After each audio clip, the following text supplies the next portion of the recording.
Hidup kita itu tidak pernah kosong hampa. Itu yang Yesus katakan, kalau aku datang, gembala yang baik ini, gembala baik selalu lewat pintu, pencuri itu lewat jendela, lompat pagar, mencuri, membunuh, membinasakan. Akulah gembala yang baik, akulah pintu itu. Aku datang untuk memberimu hidup, hidup dalam segala kelimpahannya. Itu bukan bicara tentang materi, itu bicara tentang penyertaan Allah. Terima kasih Tuhan. Kasih-Mu tak terhingga, tak terkatakan. Kami hanya mau berada di dekat-Mu. Itu saja saat teduhku. Thank you Lord. Beri kepada hamba-Mu kemampuan dan kekuatan untuk menyampaikan sabda bahagia-Mu kepada setiap umat-Mu yang menanti.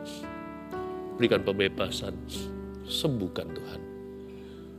Once again heal every life that is broken, every heart, every body that is sick.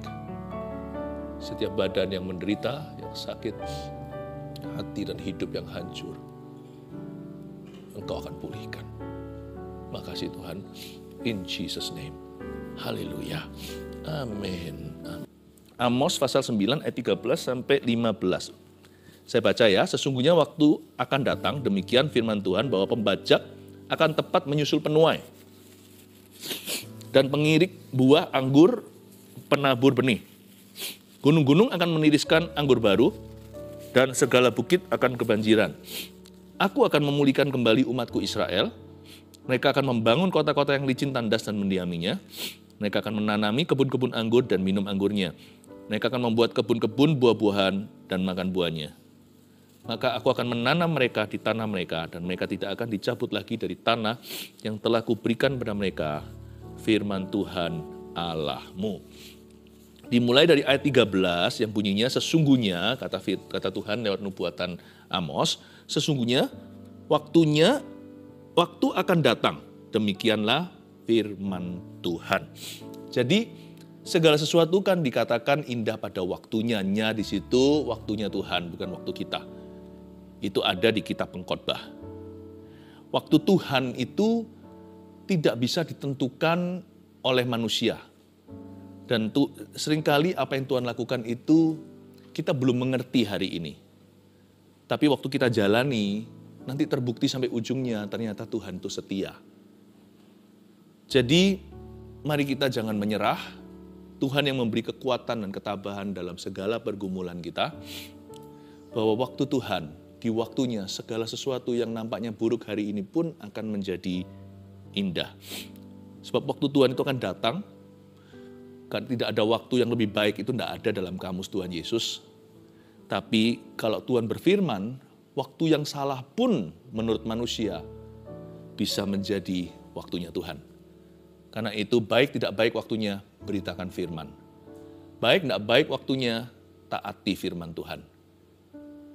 Seringkali hati kita kalau merasa, rasanya nggak mau, nggak mampu untuk mentaati satu lagi, ikut aja. Karena justru ketika kita merasa ini salah waktunya, mungkin justru itulah yang Tuhan kehendaki, ketaatan kita menjadi korban. Waktu kita tidak merasa ingin memuji Tuhan, kayaknya ini wrong timing sih untuk aku memuji. Justru pujilah Tuhan. Karena kalau kita bisa memuji Tuhan saat itu, Tuhan akan anggap itu sebagai kebenaran dan kemenangan untuk hidup kita. Sesungguhnya waktunya akan datang, demikianlah firman Tuhan, bahwa pembajak akan tepat menyusul penuai. Ini ajaib loh. Coba bayangkan orang membajak sawah itu kan mau nabur dulu. Mana ada tuayan, tapi pembajak waktu lagi mulai membajak sawahnya, pakai kerbau segala, penuai sudah datang. Kan begini kalau kita bangun rumah. Masa mungkin kalau kita masih semuanya itu masih belum apa-apa, tiba-tiba interior desainernya sudah datang. Enggak lah, belum waktunya. Kita bisa bilang sama rekan kita, bro, belum ini rumah masih perlu ini dulu, dikeruk dulu tanahnya, diuruk dulu maksudnya, mungkin atau tanahnya miring gimana, masih dasar. Kalian kok sudah datang, kok sudah tiba? Oh enggak. Jikalau Tuhan yang membangun rumah, lebih cepat daripada yang kita duga. Dan kalau Tuhan yang membangunnya, materinya datang dari tempat tidak terduga. Jadi biarkan kami standby, enggak apa-apa. Kalian kerja aja, lakukan bagian kalian dulu. Ya, kontraktornya jalan, kami sudah standby di sini, gambar udah jadi. Mereka tertawa, pembajak itu. Belum apa-apa sudah pakai sabit tuayannya. Nanti kalian nganggur percuma di sini, lama-lama di sini. Oh enggak. You will see. When God works, waktu Tuhan bekerja, He is miraculous. Ketika dia bekerja, dia akan bekerja secara dahsyat. Pembajak akan tepat menyusul penuai. Tapi sebaliknya ini, penuainya lagi nuai nih, nanti giliran yang penuainya sudah mulai nuai kan. Baru sabitan pertama, buah sulungnya. Pembajak udah nunggu sama kerbaunya. Loh, jangan dibajak bro. Mungkin mereka bicara sama rekan kerjanya. Ini kami masih baru sabitan pertama. Ini sawah masih hektar-hektaran. Belum lagi sampai ujung-ujungnya. Jangan, belum dulu. Enggak. Tuaian ini akan ketika barusan masih dipanen, tapi Tuhan, pemilik sawah ini sudah hendak menaburnya. Luar biasa loh. Tuaian baru jadi, belum putus, belum disabit, belum dimasukkan ke lumbungnya, tumbuhan baru udah muncul. Kelihatannya di tanah yang sama, ada 2 tanaman. Yang satu udah matang untuk dituai, tapi tunas yang baru telah bermunculan. Kok bisa ya? Itulah keajaiban Tuhan. Karena itu yang disebut berkat susulan nomor 1, tulis dulu poin ini. Yaitu rantai berkat yang terjadi begitu cepat. Ini tidak tentu bicara tentang materi ya. Berkat itu jangan dilihat dulu secara jasmani, tapi lebih tepatnya kairos atau waktu ilahi. Kata kairos itu adalah bahasa Alkitab. Ya, kata kairos itu yang artinya waktu ilahi. Kalau kronos itu TikTok setiap menit 60 detik. Lalu menit kemudiannya 60 detik lagi, lalu 5 menit, 30 menit itu setengah jam, 60 menit itu 1 jam. Itu kronos, tidak bisa loncat-loncat, tidak bisa di-bypass. Jam 1, jam 2, jam 3, seterusnya. Tapi kairos itu tidak ada teorinya. Tuhan melakukan sedaulat-daulatnya. Itu bicara tentang waktu Allah. Rantai berkat yang terjadi begitu cepat itu adalah momen-momen dalam kehidupan kita. Dari penyertaan pada penyertaan berikutnya. Dari kemuliaan kepada kemuliaan yang lebih besar. Hidup kita itu tidak pernah kosong hampa. Itu yang Yesus katakan, kalau aku datang, gembala yang baik ini, gembala baik selalu lewat pintu, pencuri itu lewat jendela, lompat pagar, mencuri, membunuh, membinasakan. Akulah gembala yang baik, akulah pintu itu. Aku datang untuk memberimu hidup dalam segala kelimpahannya. Itu bukan bicara tentang materi, itu bicara tentang penyertaan Allah. Itu bicara tentang momen-momen Kristus berjalan dalam hidupmu, sehingga hidup kita nggak ada episode nganggur, nggak ada keisengan di dalamnya.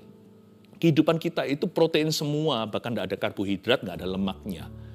Selalu diisi dengan penyertaan demi penyertaan. Dan Tuhan sambung berkesinambungan, susul menyusul. Momen satu belum selesai dipanen semua, momen berikutnya telah datang.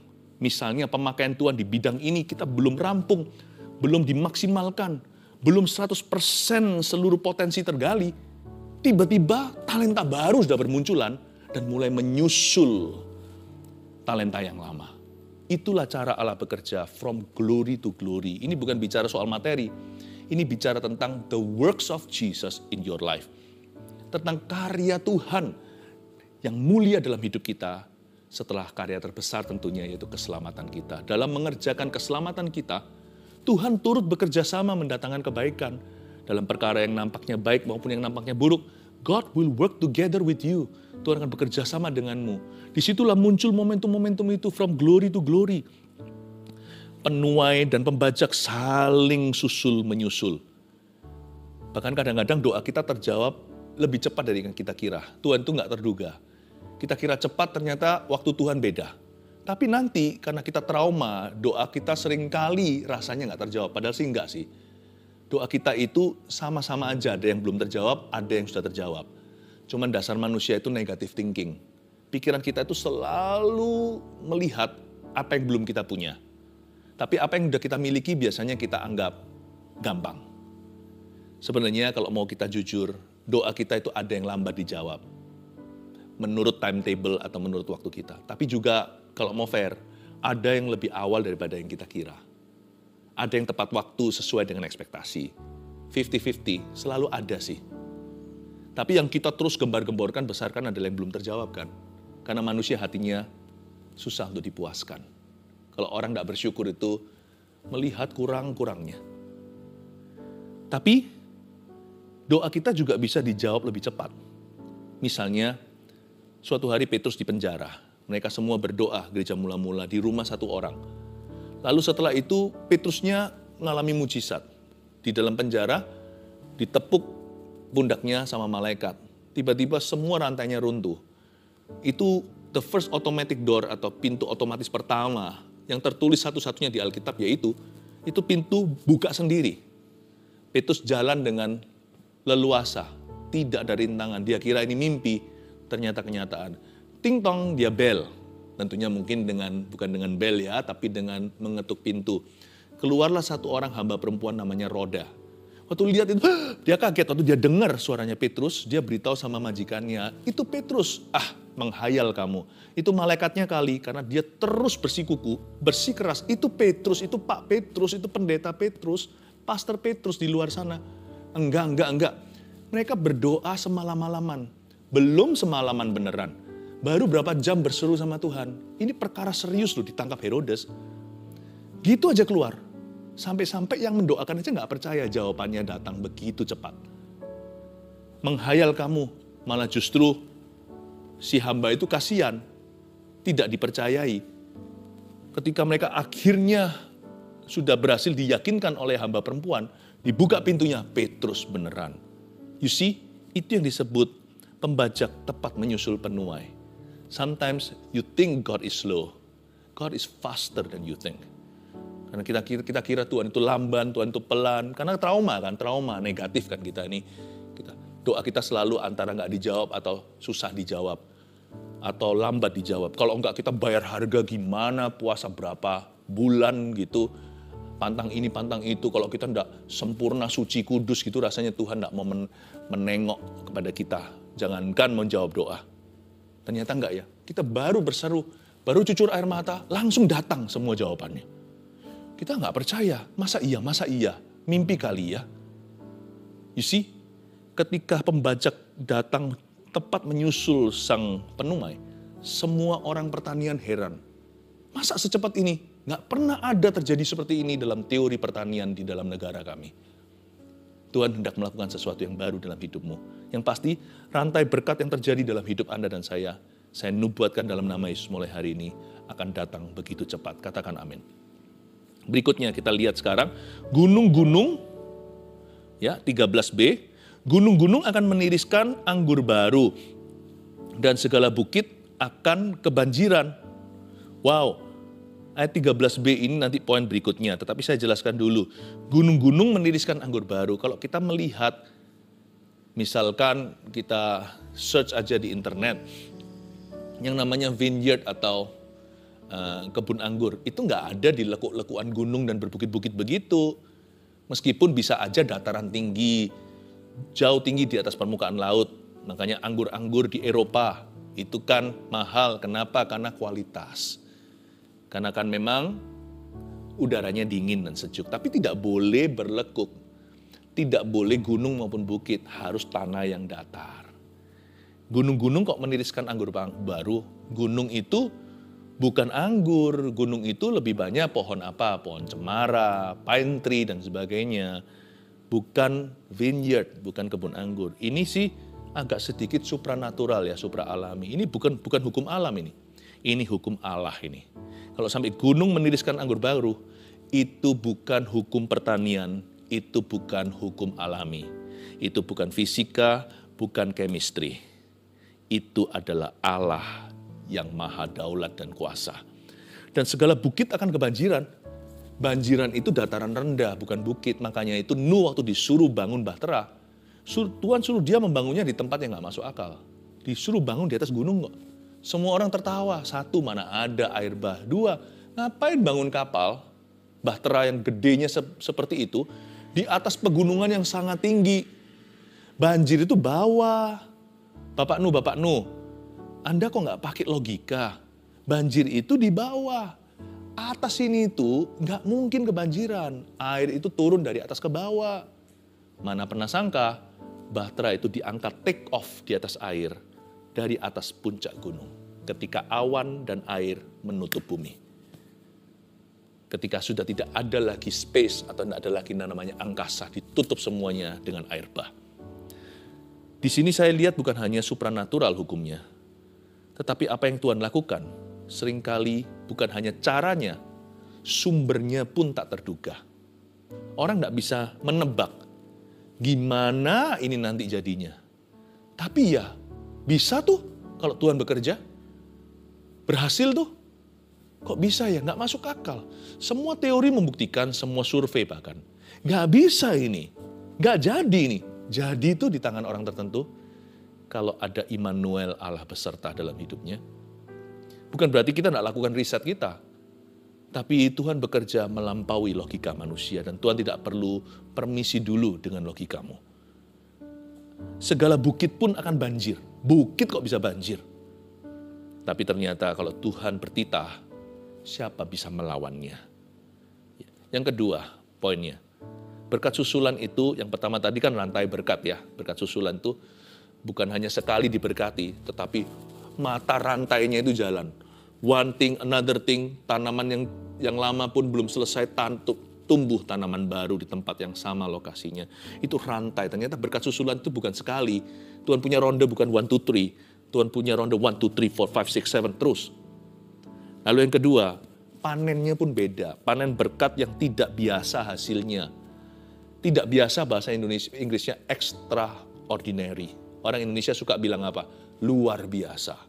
Saking biasanya kita ngomong luar biasa, jadi kesannya biasa kata luar biasa. Padahal luar biasa itu artinya biasanya gini, ini di luarnya. Luar biasa itu luar dari kebiasaan. Itu sudah di luar logika, di luar kotak, bukan hanya thinking out of the box atau berpikir di luar kotak, kotaknya pun nggak ada kalau Tuhan bekerja. Luar biasa di sini artinya supranatural juga, supra alami, dan dari tempat atau sumber yang tidak terduga pula. Nah, kita sekarang lihat ayat 14. Nanti masuk ke poin berikutnya. Aku akan memulihkan kembali umatku Israel. Mereka akan membangun kota-kota yang licin dan tandas dan mendiaminya. Mereka akan menanami kebun-kebun anggur dan minum anggurnya. Mereka akan membuat kebun-kebun buah-buahan dan makan buahnya. Maka aku akan menanam mereka di tanah mereka, dan mereka tidak akan dicabut lagi dari tanah yang telah kuberikan pada mereka, firman Tuhan Allahmu. Aku akan menanam mereka di tanah mereka, itu kasih karunia, dan mereka tidak akan dicabut lagi dari tanah yang telah kuberikan pada mereka. It's by grace alone, itu oleh anugerah, bukan karena bangsa Israel layak menerima berkat ini. Berkat susulan atau berkat utama, apapun berkat Tuhan itu tidak ada satupun yang antara kita layak menerimanya. It's by grace alone, hanya karena kasih karunia, bukan karena gagah perkasa atau karena tampang, koneksi, kepandaian, kepintaran, fasilita kita. Kita sekarang mau coba melihat apa yang menyusul berkat. Ayat 14 kasih karunia diberi. Aku akan memulihkan kembali umatku Israel. Itu tidak ada hubungan dengan kita. Sama dengan setiap mujizat yang terjadi dalam pelayanan kami, itu tidak ada hubungan dengan kami. Apa yang terjadi nanti hari ini, itu semua adalah dari sisi Tuhan semata-mata. Aku akan. Itu adalah pekerjaan Tuhan yang berdaulat. Gak perlu dibantu sama orang.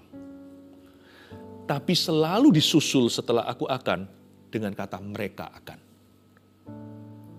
Berkat susulan itu bukan berkati aku terus, bukan. Berkat susulan itu artinya setiap berkat yang Tuhan beri itu juga ujian. Kita harus menjadi pengelolanya yang benar.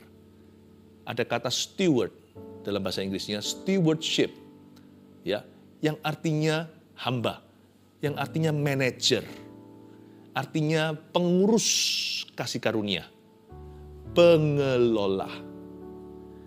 Setelah aku akan, dilanjutkan dengan 3 kali ada kata akan, mereka akan. Aku akan sekali, lalu lanjutnya 3 kali beruntun, mereka akan. Pertama mereka akan membangun, lalu kemudian mereka akan menanami, sudah bangun menanam lagi, lalu mereka akan membuat kebun-kebun buahan dan makan buahnya. Sekali saja Tuhan akan, sisanya kita akan, 3 kali menyusulnya. Tujuan berkat adalah, catatlah poin nomor 3. adalah kelola dalam takut akan Allah. Dengan kata lain, saya singkat aja kata kelola. Panjangnya gini, tujuan berkat adalah untuk mengelolanya. Bukan hanya kita bisa menikmatinya, kita patut mengelolanya. Sepatutnya setiap kali Tuhan berkati kita itu kita sibuk mengelolanya 3 ronde berturut-turut. Tuhan berkati sekali, kesibukan kita 3 kali lipat. Karena Tuhan by grace alone, tapi we must work hard. Kita harus bekerja dengan keras untuk bisa mengelola berkat itu. Tuhan memberimu kepandaian, nggak ada orang yang bisa memberikan itu kepadamu. Itu bukan karena gizi atau ASI atau air susu ibu.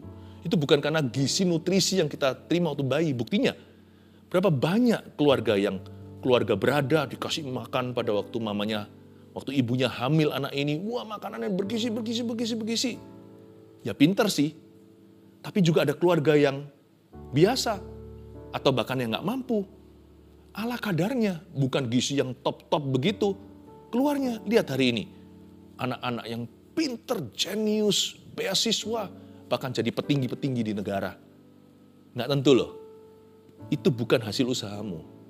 Tuhan itu memberi kita itu kasih karunia yang nggak bisa ditiru dan tidak bisa diusahakan oleh manusia. Jadi nggak peduli orang kaya, orang miskin, nggak peduli dia bangsa apa, nggak peduli latar belakangnya, nggak peduli marganya, nggak peduli apa. Masing-masing dititipin sama Tuhan talenta. Ada yang atas-atasnya nggak bisa nyanyi, semua fales. Anaknya penyanyi yang sangat-sangat luar biasa. Kita nggak pernah tahu kan. Tetapi diberkati itu satu hal. Mengelola berkat itu 3 hal berikutnya. Karena kita tidak minta untuk diberkati demikian. Tapi kita punya respon hari ini yang menentukan berkat itu jadi apa. Dimulai dengan aku akan, itu keputusan Tuhan. Mereka akan, itu keputusan kita.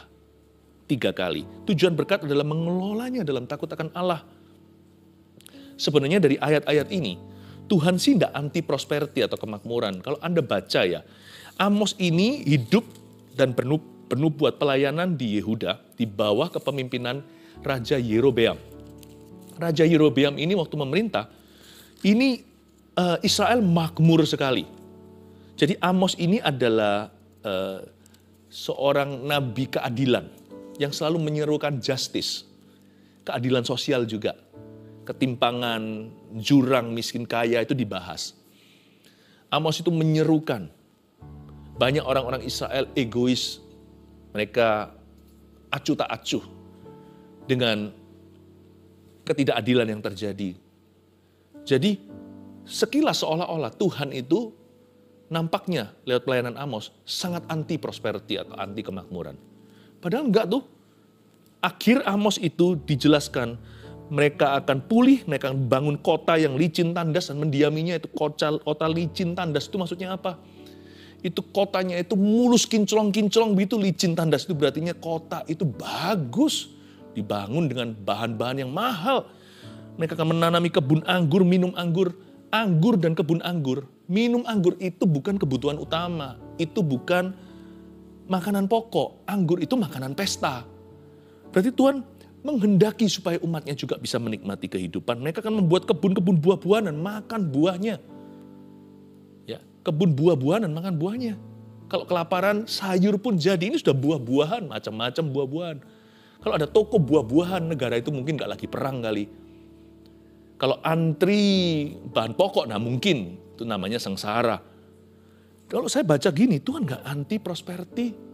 Yang Tuhan anti itu namanya greedy. Karena bangsa Israel itu tidak punya prioritas yang betul. Mimi, aku, itulah prosperity-nya Yerobeam. Perbedaan antara kemakmuran Yerobeam yang jauh dari Tuhan, kemakmuran itu justru memimpin mereka dalam dosa dengan kemakmuran yang diajarkan oleh Nabi Amos dan dinubuatkan. Bedanya di sini. Berkat yang Tuhan beri, cara Tuhan begini, selalu diikuti dengan stewardship.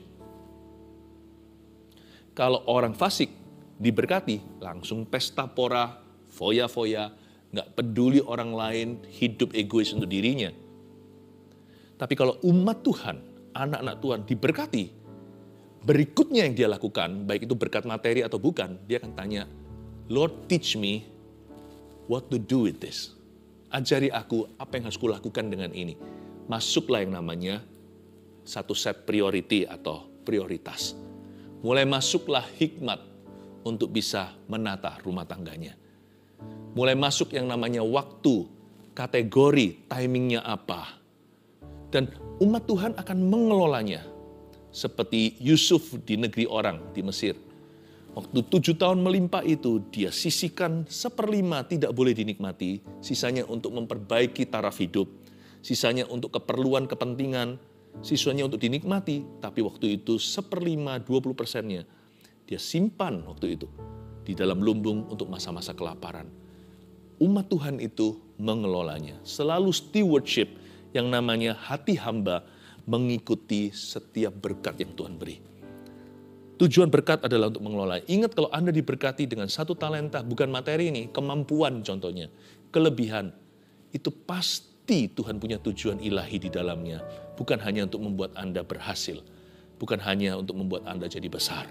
Pasti ada tujuan yang Tuhan taruh di dalamnya. Selain daripada menikmati hidupmu dengan berkat-berkat yang Tuhan beri, pasti ada sesuatu yang lain, sesuatu yang lebih besar yang Tuhan titipkan di dalamnya. Tujuan berkat, ingatlah, adalah kelola dalam takut Allah. Itu adalah berkat susulan. Tahukah, berkat itu bukan materinya yang waktu diberikan sebagai berkat utama. Apa yang kita lakukan berikutnya itu mendatangkan berkat juga. Itu membuat hati kita berkenan pada Tuhan. Nggak tentu ketika kita mengelolanya, kita jadi lebih besar, lebih sukses, nggak tentu. Tapi kita menjadi damai, lebih peaceful hidupnya.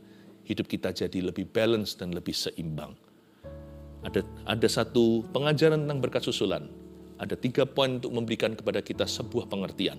Yang pertama, berkat susulan bicara tentang momentum-momentum yang Tuhan cipta dalam hidupmu. Rantai berkat yang terjadi begitu cepat, nomor 1.